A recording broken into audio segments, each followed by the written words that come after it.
The reign of terror is over. No three-time champions for the Kansas City Chiefs. What could have been possibly the biggest headline in NFL history since the 66-67 Green Bay Packers went to a hold of a shutout on both sides of the ball. Predictively the defense, because even Jalen Hurts shouted them out for an outstanding performance involving also a pick six by rookie Cooper DeJean. That guy is going to remember that for the rest of his career, his life, knowing he got to do something like defeat a Chiefs team that you'd think would be inevitable, even due to faulty officiating from their previous results, even around the regular season.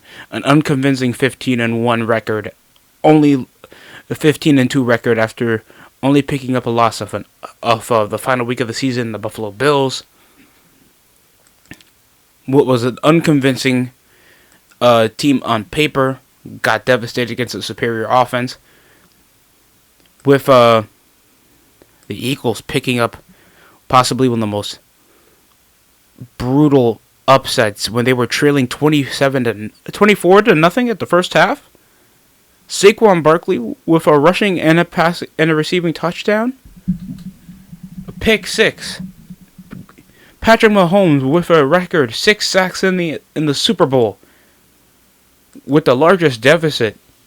A sellout crowd with Kendrick Lamar getting the biggest beef track of the entire year. While we saw Serena Williams performing, I think it was a great night for Eagles fans. I'm sure a lot of NFL fans. Selectively on paper. And I don't want to hear anybody being like, well, in my heart of hearts, I have 89 to 11% of you people saying that the Chiefs were going to Dorime. I think we were all doubters. Feeling like the officiating was going to push us over back and forth. But they probably got underpaid. So the Eagles got this coming when they got possibly one of the best receiving duos in the NFL. When the best running backs come into form, finally with a good offensive line, a competent quarterback out of Jalen Hurts that can throw over the read option, got some great deep passes around A.J. Brown for some selective first downs. It was not a good night for Patrick Mahomes. Out of anything we suspected tonight, it was not a shutout. I think that was below anybody's expectations over the past 3 Super Bowls. You have to go back to when the Patriots played the LA Rams, and back when the Broncos played the Seattle Seahawks. In the biggest show of defensive ability. And usually not a lot of fans are like that. They like the collective back and forth. But usually whenever one side of the ball is dominating amongst the other, it's frowned upon for some apparent reason. Because you guys can't call games. That's cool. So, 2 picks. One was a pick six. 3 passing touchdowns.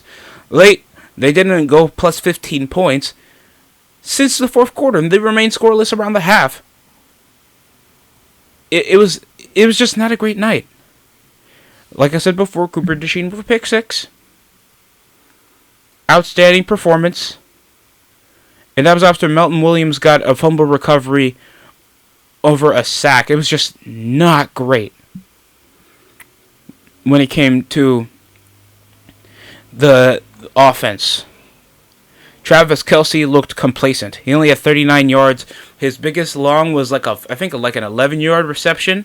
But it looks like he didn't want to pursue to continue time on the clock to at least feel like the Chiefs were there. Hit somebody. Get progressive around the ball. One got disallowed over toe dragging down A.J. Brown that was pushed for a touchdown until they went around the one, contained the first score. And then it's like, then the Chiefs are going to battle back. Then Mahomes got sacked and they punted. Absolute embarrassment tonight. Their best rusher was Mahomes trying to keep any play alive with his carries. He had 4 carries for 26 yards. Not Kareem Hunt.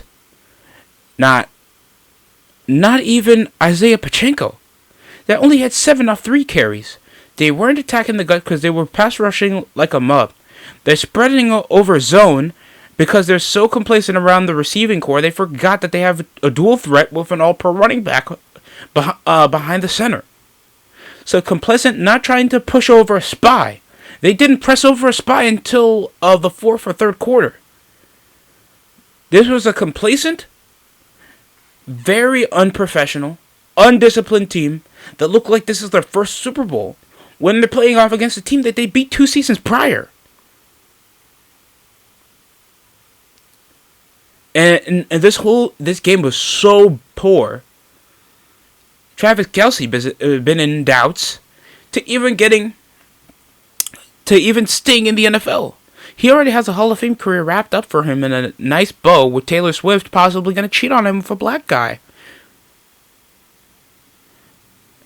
Saquon Barkley was more impactful around the receiving game than he was over in the rushing.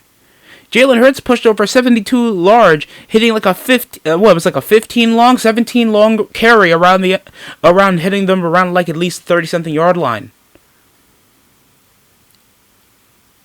And just amazing coaching off Mike Tomlin again. He wasn't even in at the game because Kenny Pickett's now Super Bowl champion. Your first round pick that already was doubted before his rookie contract became a backup. And poetic justice hits again when Carson Wentz couldn't even ring chase like DeMarcus Cousins, and you end up losing against your former team. Like, this is just depressing. This is just depressing. 40-22 is insane. That was possibly the expectations. This really, like, the Eagles are Kendrick, while the Chiefs are Drake. Popular and dominant, yes. But the Eagles were just overall better. And I'm saying this selectively on a team basis. I really hate Eagles fans. Universally. That goes to anybody. I have loved ones that are Eagles fans. I have known content creators that are Eagles fans. And I don't consider them human. And that's okay. At least you got silverware to prove for it. We have 4 appearances. We couldn't even win 1. And a few of them should have been the Chiefs. But knowing Jalen Hurts was just spectacular. I felt like he was very abrasive. He only had 1 pick. 2 touchdowns. One was a garbage time touchdown that they couldn't even elude from. They only got 6. The lowest margin was 6 around the 4th because they were already trailing by 36. Travis Kelce had this whole droopy mood, looking like he was part of the Anchor Man, trying to look like Ron Burgundy got cheated on. God damn. Xavier Worthy was the most aggressive because all you had to do was push over streak routes, and the O-line didn't start blocking high blocking combos around the 4th quarter. He was the only effective one. DeAndre Hopkins had 1 major drop, and then had a garbage time touchdown off a 2-point convert that they finally completed on. Overly ambitious, then went complacent. Their defense was an absolute joke. 2 pass interference calls from their secondary. I'm looking at you, Trent McDuffie. You could not cover A.J. Brown to save your life. Collectively, the only one trying to actually stop over in the ball and actually got a sack was Drew Tranquill. Chris Jones was praying and getting on his knees like he's submitting. He's laying on his knees like Usher. Like, this is depressing. Absolute embarrassment. Absolute shutout. And I think a whole bunch of NFL fans can sleep well knowing that the Kansas City Chiefs did not win their 3rd Super Bowl in a row. The record still holds that we have several dynasties that won't even be considered dynasties if it wasn't for the Green Bay Packers. So it's very shocking that the Chiefs could have even make this even a game to fight for. We haven't seen shutouts like this since the Tampa Bay Buccaneers when Tom Brady got his record 7th Super Bowl. Back in 2021. You'll be surprised how many Super Bowls have a rarity of a shutout. And this was off 2 great defenses off the Rams and Patriots from back in the 2019 Super Bowl. And, of course, I think a recognizable one for guys in my age when they were like probably still in middle school or high school was Super Bowl 48 when the Denver Broncos dropped 40. Got 40 bombed by the Legion of Boom. With Malcolm Smith taking over MVP in the Meadowlands arena, and everybody was a Meadowlands stadium, and everybody was just knowing what was going on with the Broncos when they were a top 5 defense in the NFL with a top 10 offense, getting destroyed by a superior team. And then the next year happened, and then they forgot to run the damn football. Don't worry. Peyton would win it again in Super Bowl 50. But, you know, it gets very... It's like a very compromising feeling when you feel like, oh, it's okay. They can get it the next time. And especially offensive coordinator Kellen Moore already accepted a job as head coach for the New Orleans Saints because they fired their head coach over in the middle of the season. It was due time for them to probably get over a new coaching staff. And why not poach a guy that was responsible for the tush push and one of the most electric offensives of last season? That's a no-brainer. All they had was hitman rentals at the receiving core. Stephon Diggs probably will get a renewal after missing the remainder of the season. T. Higgins could probably poach, knowing that he's still not barely in declining age at receiver, and they already franchise tagged him, so they devalued secondary primary threat at the receiving core. And I forgot Marquise Brown was a Kansas City Chiefs. Chris Baldwin was probably for a renewal. And you need somebody at the edge, or somebody that should be a big defensive threat around this young defensive play. Like, they need X factors. And I feel like it's really been by technicality why the Chiefs were this good this year. And I'm sure a lot of fans would agree. Of lucky miscalculations of plays, field goals, roughing passers, roughing the passer plays. Just a bunch of rigmarole that could have not ruined Lamar Jackson or Josh Allen's chances of being Super Bowl champions or having at least a shot against the Eagles. And just a very unconvincing, beat up, just unconfident Chiefs team just didn't show up when they needed this the most. And Lamar Jackson and Jalen Hurts took advantage. You made Nick Sirianni a Super Bowl champion. I'm super ticked off. A guy celebrating over a 2-point deficit against the Cleveland Browns is a Super Bowl champion. And there's a possibility that there could be more to, suit up this Chiefs team. Because we're still in prime like Patrick Mahomes. He's about to turn 30. And the longevity of his ability to even remain over an all-pro quarterback, even though analytically he has not been the most impressive, I feel like this has been one of his weaker seasons over the past 5. Like, he's completely out of MVP conversation. I feel like Patrick Mahomes, after one of the best records in the NFL, a 15-2 record. And Patrick Mahomes, barely sparked 4,000 yards with 26 touchdowns, but he had 11 picks. And his completion succession has went only down to 50.7%. He's obviously not been that big. He wasn't even on the the top 5 list over an MVP conversation. Offensive Player of the Year, he ranked in 17th. This is not a progressive, season. And it feels like over the supporting cast, it feels like he's declined. And that sucks to say for a quarterback like Patrick Mahomes in a facility where it feels like there's times where they could still compete.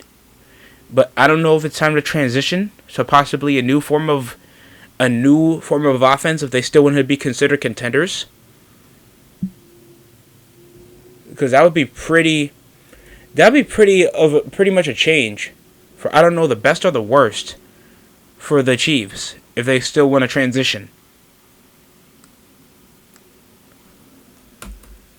So I would say for their sake, the Chiefs need to see what they can do in possibly trading for a big running back. Because Pachenko is shown to be a sub-average running back for a contending team, especially when he was attacking high front seven D line like the 49ers last season, and playing a low, like all they want to do is attack the middle and try to pressure Mahomes. And when they can like devalue the running scheme and absolutely shut up around the backfield, the Chiefs were completely folded.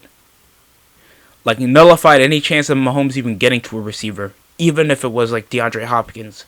He was still more of a threat than Travis Kelce. And they've missed like a bunch of great players from their past Super Bowl wins. You can even go back to when they lost the Honey Badger. And now, who's possibly going to be leaving? It possibly could be Kareem Hunt. I know they lost Clyde Hilaire for a moment in the starting rotation. DeAndre Hopkins possibly going to be expired. Rashee Rice, he felt like he was a complete miss as a versatile threat. If it wasn't for his incident, Marquise Brown took a sharp decline. Mecole Hardman that they kept over contract, but it's shown that he's not really an X factor and lost that speed of his. Montel Washington, Travis Kelce's felt like a declining X factor tight end for the past few seasons. You still got Sky Moore, and what's going to be like the offensive line conversation going on, because Ethan Driscoll, you still got Trey Smith, Creed Humphrey, either on the decline. And you guys need to get a more threatening pass rush. Like the Chiefs have been abysmal in getting that pass rush. So they haven't been the same on the defensive side of the ball over the past 2 seasons. It's really been Mahomes trying to keep their team alive in deficits when they concede easy points. And we've seen it. They've looked fraudulent against below 500 teams. We saw them nearly lose until the last minute against the Carolina Panthers last season. This has been an unconvincing team where they can keep it close against teams that they shouldn't be until they turned it up. Like Raiders, 17-19. 17-19 against the Raiders and the Chargers. They lost by a field goal. They only won by a field goal. They only won by a hair against the Carolina Panthers over their winning streak. Lost when they get outplayed by a real team. You'll see it like when they lost to the Bills. But these are down-the-wire deficit upsets. These are not convincing showing of strength. And it was by Isaiah Likely that, to be fair, Baltimore Ravens are a great football team. But the Cincinnati Bengals are also a good one with an all-pro quarterback, nearly losing under a touchdown against the Atlanta Falcons. This is not high standard results. They can trail down the wire, and if they were leading by at least a score or two, I would feel less shocked that they lose against the Eagles. But by this fashion, this was just an example. The regular season is just an example how a team like that is going to play against a real football team. And how much they beat the Bills by, if it wasn't by Dawson's drop catch, we possibly could have seen the Bills play the Eagles. That I feel like would be such a more fan favorite Super Bowl to just see if the Bills can get over the hump and finally win a franchise Lombardi, or the Eagles can finally get the job done with their team that they've gotten. But this was just such an unconvincing Chiefs team. And we don't even know what's going to be the remainder of their lineup around this season. If they're going to try to push in and try to trade for assets for possible depth pieces, or an X-Factor offensive player that I feel like they really need. Because there hasn't been an impactful wide man at the receiving core since you would say Tyreek Hill, and he's now over in the sharp decline, and now he wants a way out of Miami. That I feel like they shouldn't be going for that. The only person that actually would be worth something is Xavier Worthy, but it's only a 1 year show up in a Super Bowl where you're already trailing by like 24 at the half. There needs to be a change. Do I feel like the Chiefs could still be a contending piece over around the NFC West? Absolutely. Chargers are still the choke jobs that they are. Raiders are in a absolute pitfalls to go get a 73-year-old coach out of Pete Carroll. We don't know how that's going to transition around the team, just in a dumpster fire, just for money purposes over in Las Vegas. And the Denver Broncos have been the only convincing team that actually looks like they're transitioning with the up and up with Bo Nix. So we got to see how this is going to work out. But besides that, congratulations to the Eagles. An all-pro near MVP showing for Saquon Barkley. Josh Allen didn't smuggle it due to voters fatigue. And Jalen Hurts proved a lot of fans wrong. I'm sure a lot of conversations about him being a system gadget quarterback with the lack of accuracy in his arm. Just being a show pony because he light skinned with a shape-up. And having an outstanding receiving core for a young, aggressive, through the draft, defensive front with an aggressive secondary with Darius Slay leading the charge. Cooper DeJean, that seems like an outstanding athletic ball hawk. And just having a very enthusiastic coach. This could be over in the long run, but we've seen Super Bowl coaches barely have a shelf life lasting over half a decade. Like we saw Doug Peterson around 2015, and it took wildcard upsets to get him fired. So this could be a step in the right direction and the wrong direction, but it's always a step in the right direction when you have a Lombardi you're holding on your shoulder at the end of the day. That's it for me over in the DST show. Like, comment, subscribe for more. Congrats to the Eagles. That's it for me.